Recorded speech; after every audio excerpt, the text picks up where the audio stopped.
All right, this will be our first demo of several that we'll be looking at setting up security. We'll actually need to set up an environment first to test the environment, and then we can go ahead and actually do the testing itself. So Andy's here next to me. He's my sidekick, and sidekick? Sidekick. Wow, that's. But he'll be going through and kind of looking on what's going on, and he'll keep me clean with questions when I'm doing something, not really explaining it. I'm sure he'll make sure that it's well understood. So first of all, what we're going to focus on is the property setting, the security property setting, or system property called security. And we're going to understand the setting right here known as security manager default behavior, this deny access versus allow access. Andy, do you know what that means? I'm guessing that this is some sort of global setting where if I'm setting up any sort of access control, that this is sort of it's the default. I either say that somebody just across the board, no matter what I set up for a table or field, that they can't get access to it. Okay, so it's a table field. So you see on the left-hand side, Andy, we have all these different options for applications and menus, right? So like this user table. So do you think it means allow access to the user administration application or the user's module? I would probably say that if it says deny access, that it would be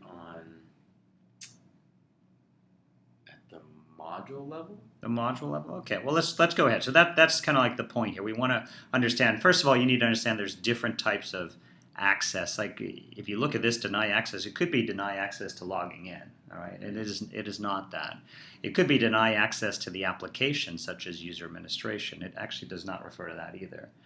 Or it could mean deny access to the modules within that application, and it doesn't mean that either. So unfortunately, Andy, you got that wrong. But what it does mean is that right here, the fact that I have the ability to click new and the ability to drill into a record and modify it, and because I have the role to be able to do that, I have the ability to do that. But if there was no roles set on this table, or any access rights, access controls, I should say, then it will deny access by default to any kind of creation, deletion of records in the table. So these are really the kind of things we're going to look at. So you're telling me there's a distinction between the level of access to a application and a module versus what's in a table and field. Exactly. And so this deny access is strictly at the table level. And I term this thing called CRUD. Have you heard CRUD before?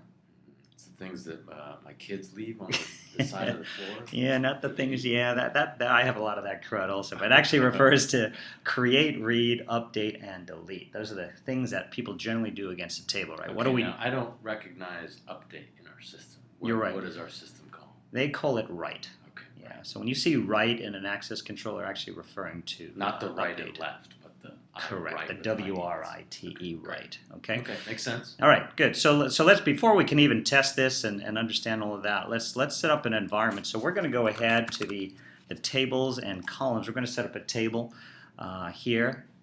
And what are we setting up? Well, I know just for you, Andy, we're going to set up something called food service. Man after my heart. Exactly, because I know you love food, and you know Aaron. Actually, today we had one of Aaron's fantastic burritos. The infamous burrito app. Exactly. So we're going to go ahead and set up a table called food service, and we're going to make an application.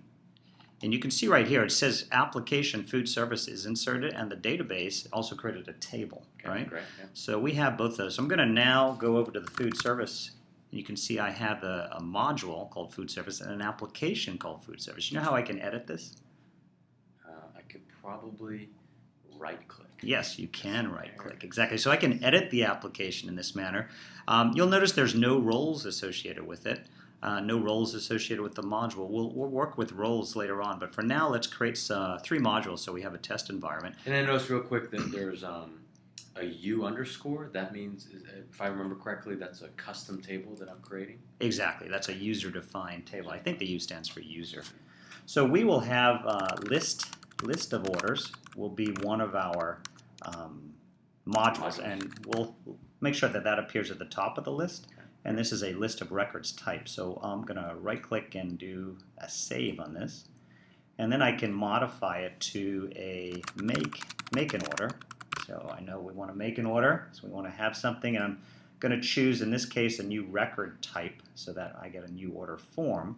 And I'll do an insert and stay, and then we'll do a my orders type of list so that at some point we'll set up some kind of security filter or control that allows us only to see our orders and nobody else's orders. And I'll set this up for a list of records as well and do an insert. So we should have 3 modules now, all with the same number. So let me change that to 200 for this one, and we'll change this one to 300. So they And this order reflects on the left-hand. And the left-hand navigation, exactly. So now if we come over to the module, you'll notice that it appears in the same order. Okay. I'm getting hungry. So we should probably go make an order, or let's go see what we can do. So let's click on list of make an order. There's nothing there. So there's actually no fields. All we did was create a module and application, right? So how do I create some fields here?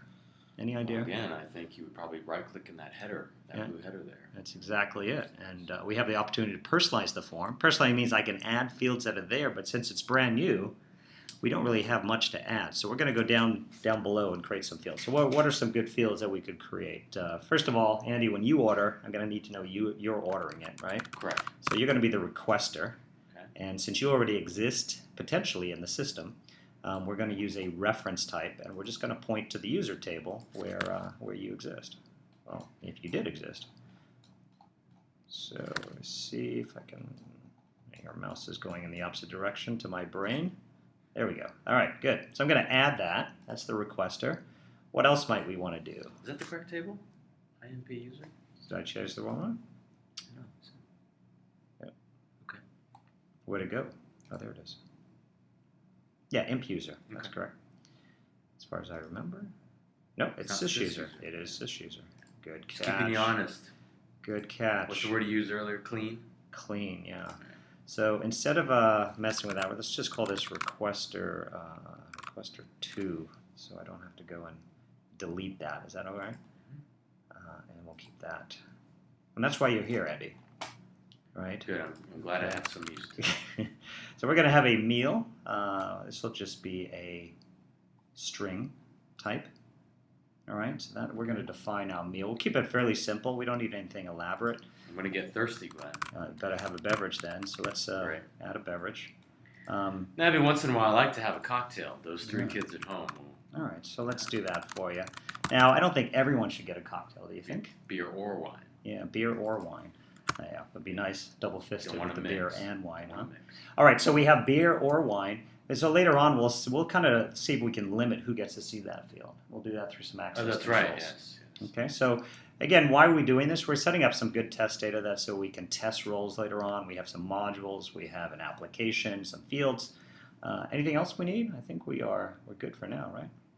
Okay, and you don't need to edit the list of orders or my orders right now? Let's go see if we have to. So right now, here are my options. I can change that label if I don't like it by right-clicking, personalizing the label. And I'll just take off the requester and click on update. Okay, great. So we've done that. Beer and wine. Let's go look at the list of orders. Look at that. It actually pulls it in automatically because I personalized the form itself. And we might want to change the order slightly, so we can go ahead and personalize that layout. Maybe we have the requester at the top, move the meal up 1 level, 2 levels, and we move the wine down. Okay? And save that. Now we're good. So personalizing, now I could personalize the my orders form and the list orders form separately now. It just kind of, if you had multiple lists, it kind of makes it easier for you in the system itself. Okay, all right? Makes sense. Thanks. All right, so we have our table set up. We're ready to move on to the next step.